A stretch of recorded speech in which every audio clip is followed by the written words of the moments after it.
Alhamdulillahirrahmanirrahim, pada pertemuan kali ini kita masih bisa bertemu untuk melakukan pembelajaran daring secara bersama-sama. Dan tak lupa yang saya hormati Ibu Firda Aulia Izati MPT selaku dosen pengampu mata kuliah pembelajaran PPNMI atau SDB. Sebelumnya, perkenalkan kami dari kelompok 9 yang beranggotakan saya sendiri, Reza Septiani dengan NIM 2319189, yang kedua ada Rizka Yulviana dengan NIM 2319180, dan Aan Winda Elvia dengan NIM 2319194. Pada kesempatan kali ini, kelompok kami akan menjelaskan sedikit tentang sumber pembelajaran PKN di MI atau SD. Materi yang pertama akan disampaikan oleh saya sendiri. Yang pertama yaitu pengertian sumber pembelajaran. Berdasarkan susunan kata, sumber belajar berasal dari kata sumber dan belajar. Menurut Purwadarminto, sumber berarti asal atau dalam berbagai arti, sedangkan kata belajar menurut bahasa berarti berusaha atau berlatih dan sebagainya. Supaya mendapatkan sesuatu kepandaian, secara istilah belajar merupakan proses orang memperoleh kecakapan, keterampilan, dan sikap. Dengan demikian, sumber belajar adalah segala sesuatu yang dapat dimanfaatkan untuk menunjang kegiatan belajar mengajar yang efektif dan efisien dalam usaha pencapaian tujuan instruksional. Materi yang kedua yaitu manfaat sumber belajar. Yang pertama, memberi pengalaman belajar secara langsung dan konkret kepada peserta didik. Misalnya karya wisata ke objek-objek seperti pabrik, pelabuhan, kebun binatang, dan sebagainya. Yang kedua, dapat menyajikan sesuatu yang tidak mungkin diadakan atau dikunjungi dan atau dilihat secara langsung dan konkret, misalnya daerah, sketsa, foto, film, majalah, dan sebagainya. Yang ketiga, dapat menambah dan memperluas cakrawala sajian yang ada di dalam kelas, misalnya buku-buku, teks, foto, film, narasumber, majalah, dan sebagainya.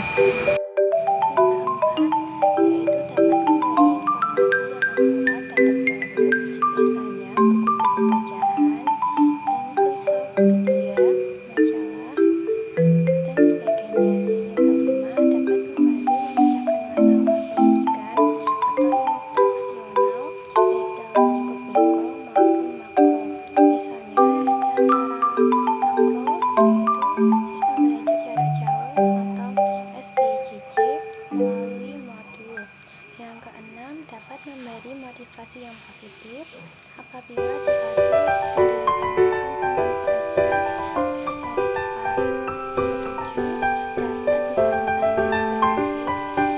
tepat. Ketujuh, dapat merangsang bersikap dan berkembang lebih lanjut, misalnya berupa teks, bacaan, film, dan lain-lainnya. Sehingga dapat merangsang peserta didik untuk belajar menganalisis dan berkembang lebih lanjut.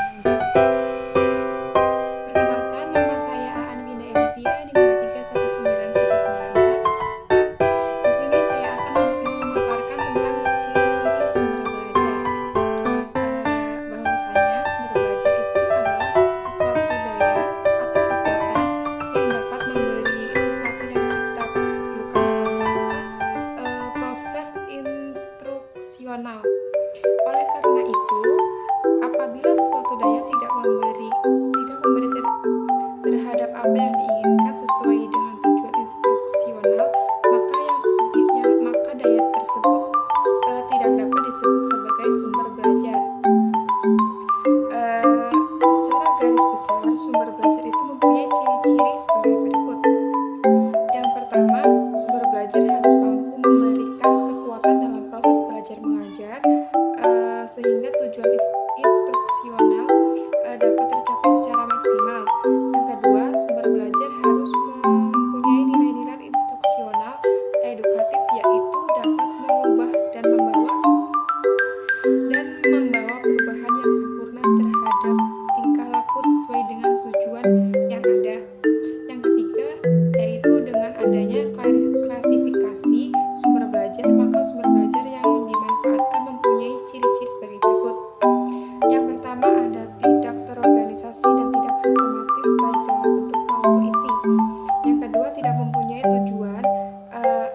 tujuan instruksional yang eksplisit.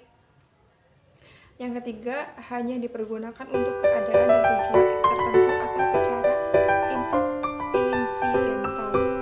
Yang terakhir ada dapat dipergunakan untuk berbagai tujuan instruksional. Dan yang kemudian yang D, sumber belajar yang dirancang mempunyai ciri-ciri yang spesifik sesuai dengan tersedianya media. Kemudian pada bagian D, komponen sumber belajar. Ini beda lagi ya. Tadi kan ciri-ciri sumber belajar. Nah, ini tentang komponen sumber belajar. Komponen sumber belajar itu sebenarnya merupakan suatu sistem. Artinya sumber belajar itu merupakan satu kesatuan yang di dalamnya terdapat berbagai komponen yang saling berhubungan, saling mempengaruhi, serta saling melengkapi. Komponen yang dimaksud adalah semua bagian yang ada di dalam sumber belajar, baik yang dirancang maupun yang dimanfaatkan. Bagian-bagian tersebut merupakan satu kesatuan yang tidak dapat dipisahkan, meskipun kadang-kadang dapat digunakan secara terpisah. Nah, kemudian adapun komponen-komponen sumber belajar sebagai berikut. Yang pertama, ada tujuan dan fungsi sumber belajar. Yang kedua, bentuk atau keadaan fisik sumber belajar. Yang ketiga, ada pesan. Yang terakhir, ada tingkat kesulitan atau kompleksitas pemakaian sumber belajar. Itu saja Pak materi dari saya. Selanjutnya saya serahkan kepada pemateri selanjutnya. Association for Education, Communication, and Technology juga telah mengklasifikasikan sumber belajar menjadi 6, yaitu yang pertama pesan atau message, yaitu informasi yang ditransmisikan atau diteruskan oleh komponen lain dalam bentuk ide, fakta, arti, dan data. Termasuk ke dalam kelompok pesan adalah semua bidang studi atau mata pelajaran yang harus diajarkan kepada peserta didik. Yang kedua orang, yaitu manusia yang bertindak sebagai penyimpan, pengolah, penjelasan. Dalam kelompok ini misalnya seorang guru, dosen, tutor, peserta didik, tokoh masyarakat, atau orang-orang lain yang mungkin berinteraksi dengan peserta didik. Yang ketiga bahan, yaitu perangkat lunak yang memandu pesan untuk disampaikan melalui penggunaan alat ataupun oleh dirinya sendiri. Berbagai program media, termasuk kategori bahan, misalnya transparansi, slide, film strip, audio, video, buku, majalah, bahan instruksional, program, dan sebagainya. Yang keempat alat, yaitu perangkat keras yang digunakan untuk penyampaian pesan yang tersimpan dalam bahan, misalnya proyektor slide, overhead, video tape, pesawat radio, pesawat televisi, dan sebagainya. Proyektor slide dapat digunakan dengan mengoperasikan secara manual, remote control atau dari jarak tertentu, atau secara subtab atau operasi secara otomatis bersama dengan suara.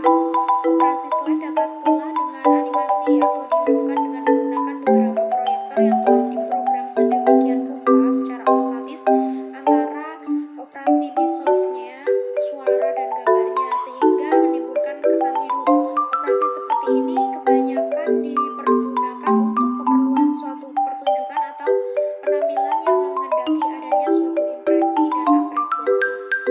Kelima, teknik, yaitu prosedur atau acuan yang disiapkan untuk menggunakan bahan, peralatan orang, dan lingkungan untuk menyampaikan pesan. Contoh, instruksional terprogram, belajar sendiri, belajar tentang permainan, simulasi, demonstrasi, ceramah, tanya jawab, dan sebagainya.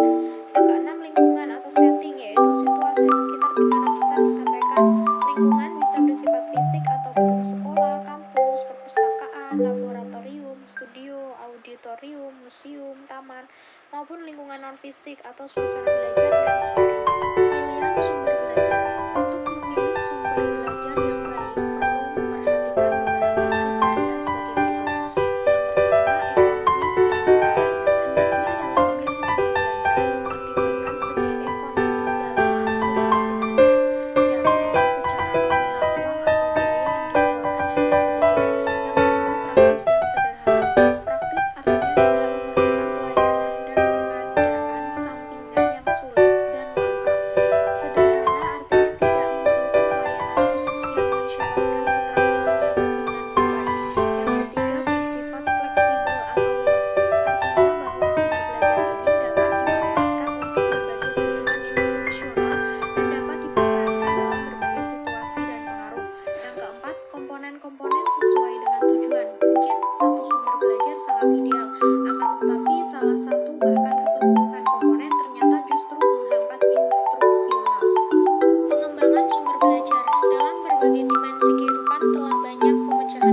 yang bersifat rasional dan intelektual. Jika dibantu dengan irasional akan membangkitkan ide-ide baru. Sehubungan dengan hal itu, aspek-aspek emosional dan irasional harus dipahami untuk meningkatkan keberhasilan dalam pemecahan masalah dan mendongkrak kualitas pembelajaran. Oleh karena itu, jika guru mengharapkan pencapaian kualitas pendidikan dan pembelajaran di sekolah secara optimal, perlu diupayakan bagaimana membina diri dan peserta didik untuk memiliki kecerdasan emosi yang stabil dengan memahami diri dan lingkungannya secara tepat. Beberapa hal yang perlu diupayakan untuk mengembangkan sumber belajar dalam pembelajaran antara lain: yang pertama, menyediakan lingkungan yang kondusif; yang kedua, menciptakan iklim pembelajaran yang demokratis; yang ketiga, mengembangkan sikap empati dan merasakan apa yang sedang dirasakan oleh peserta didik; yang keempat, membantu peserta didik menemukan solusi dalam setiap masalah yang dihadapi; yang kelima, melibatkan peserta didik secara optimal dalam pembelajaran baik secara fisik, sosial, maupun emosional; merespon setiap perilaku peserta didik secara positif dan menghindari respon yang negatif; dan yang terakhir, menjadi teladan dalam menegakkan aturan dan disiplin dalam pembelajaran. Mungkin itu saja yang dapat kami sampaikan. Kurang lebihnya kami mohon maaf. Terima kasih. Wassalamualaikum warahmatullahi wabarakatuh.